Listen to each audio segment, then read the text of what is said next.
Bom dia, meu oitavo ano. Vamos lá, mais um dia de aulas e mais uma vez a gente aqui no nosso último horário, nossos últimos horários, né?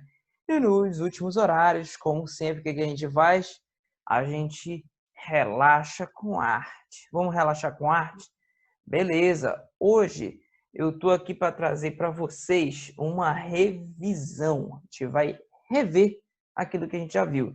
Só que a gente não vai rever tudo. A gente vai rever aquilo que vai cair na tua prova. Porque a gente já fez um simulado e agora tem prova. Tá, beleza? A gente vai rever aquilo que vai cair na tua prova, na tua segunda avaliação. Vamos junto? Vai cair dois assuntos, tá? Na tua prova, beleza? Olha só, os assuntos são esses aqui, ó. Vamos para o primeiro assunto, tá? Vamos lá. Primeiro assunto é esse. Professor, esse é o primeiro assunto? O primeiro assunto é esse aí, exatamente isso aí que tu tá vendo é o primeiro assunto. Professor, olha aí, ó. Olha aí, ó, pera aí, vou botar aqui, ó. Olha aí, esse é o primeiro assunto. Vai cair La Casa de Papel? Na segunda avaliação, professor? Pera aí, tia, calma, tia, não mata, não faz isso com o tio no último horário, pelo amor de Deus. Não é a Casa de Papel. Vai cair o surrealismo. Tu já sabe, tu já entendeu. Tu sabe que a máscara da Casa de Papel é o Salvador Dalí, o principal nome, o principal pintor do surrealismo. Mas vamos com calma. Vamos com calma. Vamos lá. Primeiro, o surrealismo ele surge na década de 1920, beleza? Ou seja, olha só, vai fazer 100 anos do surrealismo. Rapaz, isso não pode passar em branco, não. Tanta pandemia que eu acho que ninguém nem se lembrou disso. Bora lá. Segunda, ele é proveniente do dadaísmo. Ele sofre influência do dadaísmo, tá bom? Então fica linkado nisso. Por quê? Qual foi o estilo que influenciou o surrealismo? Foi o dadaísmo, tá? Beleza.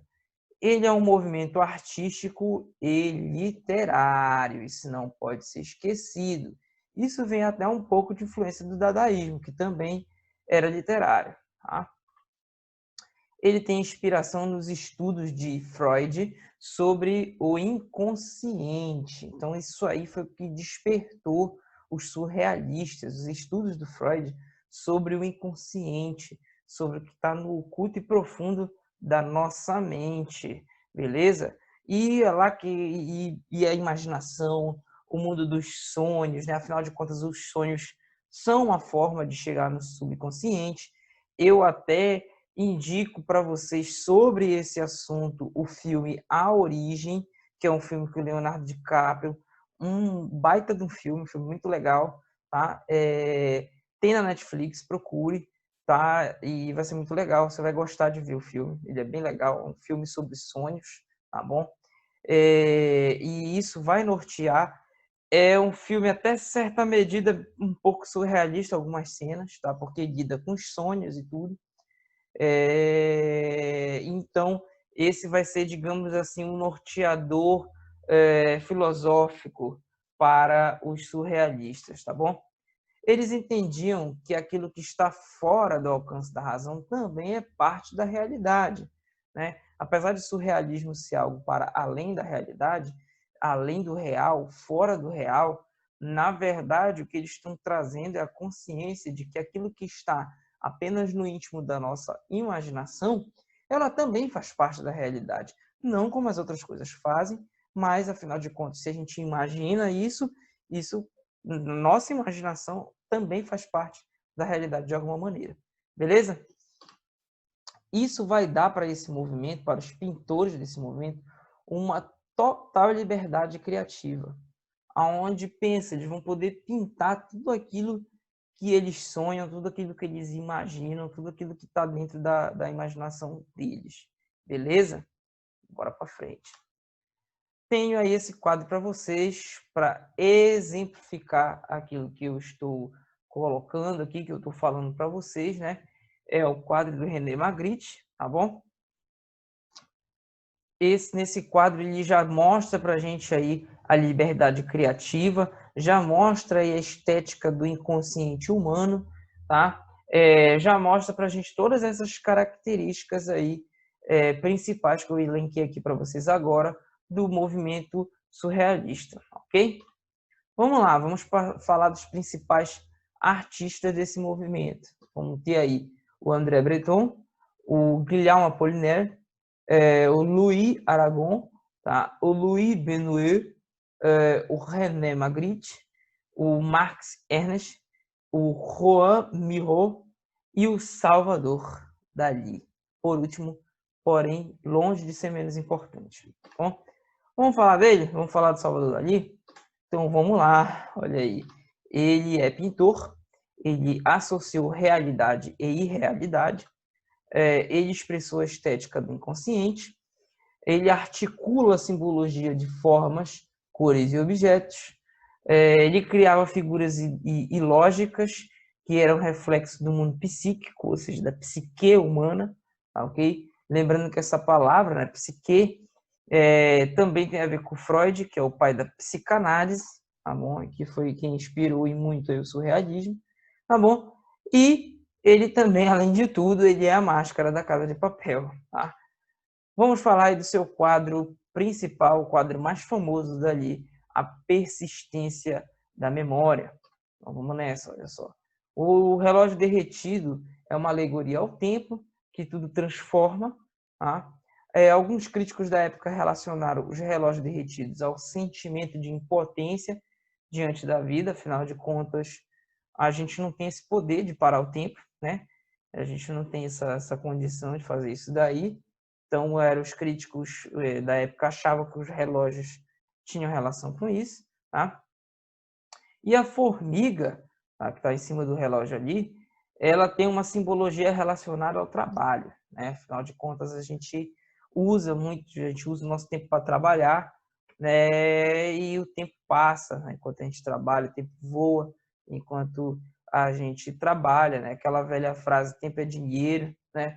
E dentro desse tempo, a gente vive trabalhando numa grande luta contra o tempo. Agora, então, mais ainda, né? Uma grande luta contra o tempo aí na educação aí, né? E até o desafio que eu coloquei aí para gente, que termina primeiro, a pandemia ou o conteúdo. Bom, eu sei que eu já estou fazendo a revisão, então se esse vírus miserável aí piscar, eu termino e ele fica aí.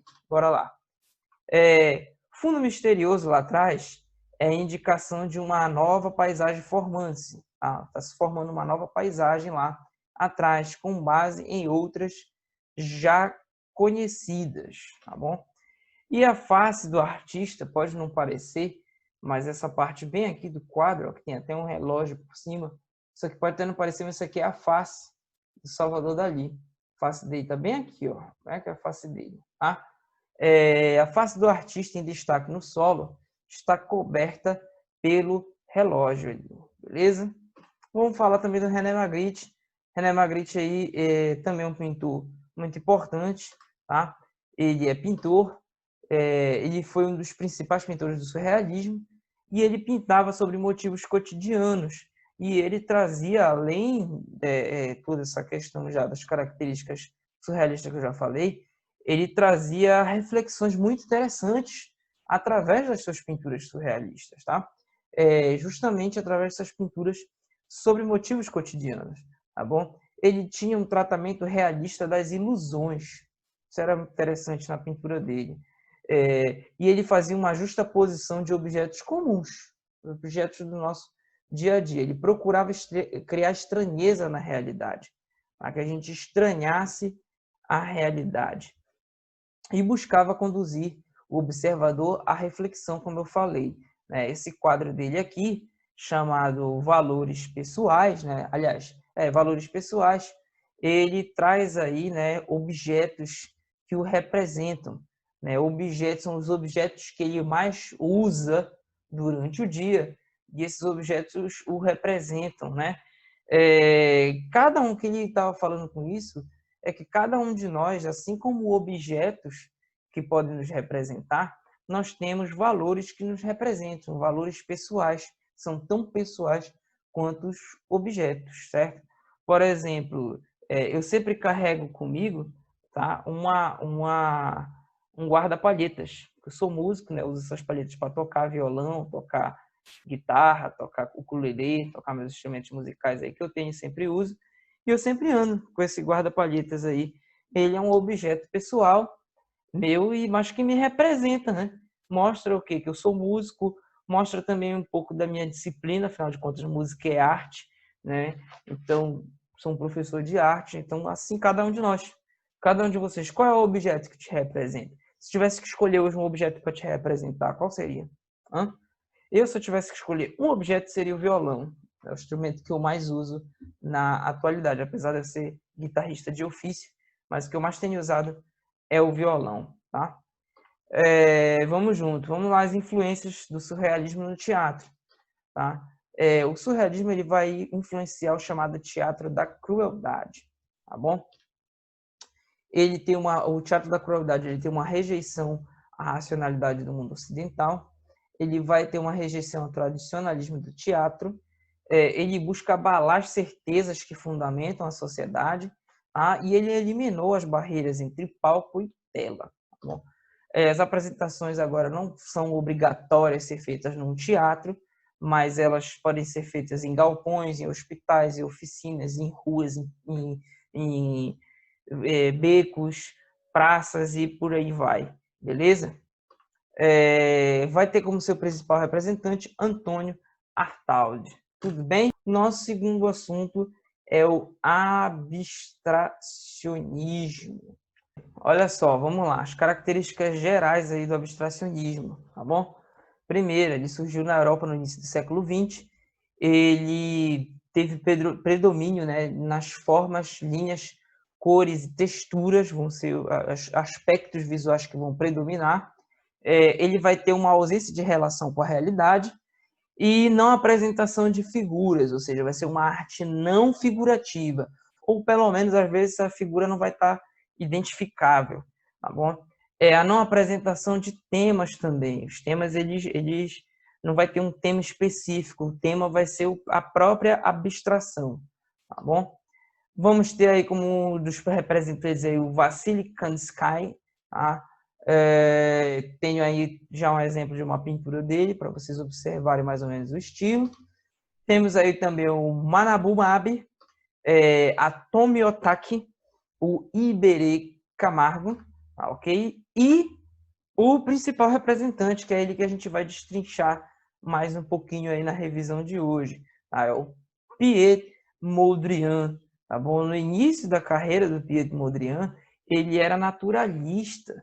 Interessante, né? Ou seja, ele pintava as coisas exatamente como elas eram, buscando ser o mais fiel possível ao que os objetos, as paisagens, elas eram. É muito interessante porque depois ele partiu para um caminho completamente diferente do naturalismo. Foi para o abstracionismo, que não tem nada de naturalista, tá bom?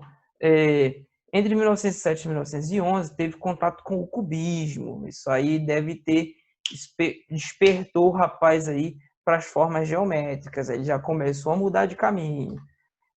E teve influências do suprematismo e do construtivismo. Aí ele estava com os ingredientes necessários para ir para cima aí do abstracionismo. Ele vai ter obras geométricas, tá bom? Que vão prevalecer em formas geométricas, tá? Como é o caso da pintura em questão que vocês estão vendo. Eu destaco ainda dessa pintura aí para vocês.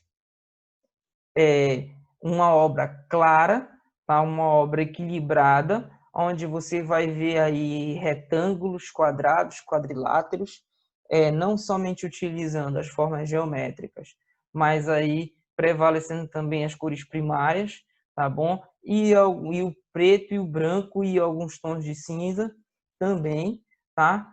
E ele vai eliminar as linhas curvas, como você pode perceber, tá? Ele vai usar somente linhas retas. Ele vai gostar de uma arte, apesar de abstracionista, mais objetiva e clara, tá bom? A sua arte exerceu influência sobre a propaganda, tá bom?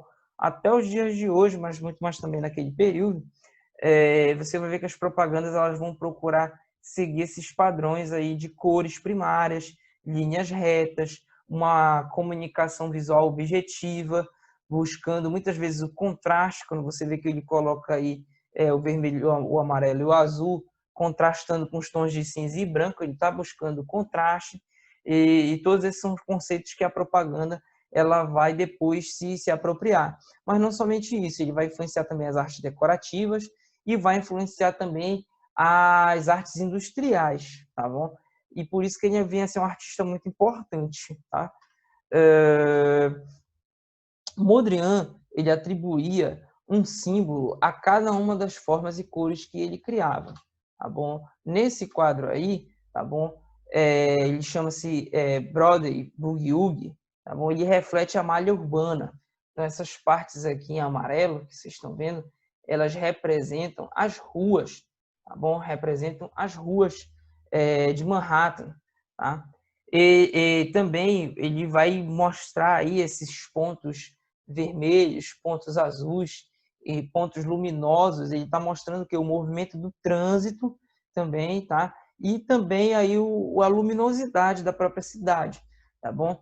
Ele também está retratando aí o ritmo agitado e colorido da dança e da música que estava em moda na Broadway naquela época, tá? Que era o Boogie Woogie. Para quem não sabe, né? O Boogie Woogie ele foi uma dança, ele estava em voga, ele estava na moda naquele período ali, e ele veio a retratar aí nesse quadro dele aí, né? Broadway Boogie Woogie é o quadro dele aí, que ele vem retratar tudo isso. Eu venho trazer para vocês como exemplo de qual era a simbologia dessa abstração aí do Piet Mondrian. Ok, gente? É isso daí. Esses são os nossos assuntos, tá bom? Tranquilidade, tenho certeza que você vai estar muito bem.